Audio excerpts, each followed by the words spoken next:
ধুরবাল, আর কত বসে বসে খামু? বসে খাইতেও তো আর ভাল লাগে না। না, কিছু একটা করতে হইব। যাই দেখি কি করা যায়, কি করা যায়। আইত তো পাইছি বুদ্ধি। মুরগির ব্যবসা করমু, ভালো লাভ হইব, কিন্তু টাকা তো নাই। মুরগি কিনমু কি দিয়া? আরে মুই তো হুদাই চিন্তা করতাছি বিশু। চাচার বাড়িতে অনেক মুরগি। আজ রাতের মধ্যে কাম সাইরা কালি দোকানে দিব।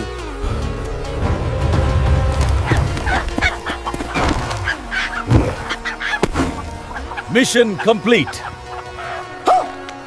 হায় হায়, আমার শখের মুরগি কোন হালায় নিয়ে গেল রে? কত শখের মুরগি ছিল আমার। যে হালায় চুরি করুক না কেন, আমি নিশ্চিত আজ বাজারে বেচতে আইব। মুরগিগুলাই রং করতে হইব, তাইলে চিনতে পারবো না। बड़ा हरामी हो। এই যে লয়ে যান, একদম তাজা তাজা মুরগি। একবার খাইলে বারবার খাইতে মন চাইবো। আসুন আসুন, সবুজের দোকানে চলে আসুন। আরে সবুজ, তুই মুরগির দোকানে টাকা কই পাইলি? তোর কাছে তো টাকা ছিল না। দাদু, ওই চিন্তা তোমার করতে হবে না। মুরগি লাগলে নিয়ে যাও, কম দামে দিয়ে দিব। আচ্ছা সবুজ, তুই আমার দুইটা মুরগি দে। বাপরে, কি মুরগি থেকে হাতে রং ভরলো কে? তার মানে এইগুলো আমার মুরগি। পেট মোটা বল, আমার মুরগি চুরি করছস কে? দাদু, আমার কাছে টাকাও নাই, আবার আমি কোনো কাজ পাইতেছিলাম না, তাই এই ওকাম করে ফেলছি। সবুজ তো এমন না।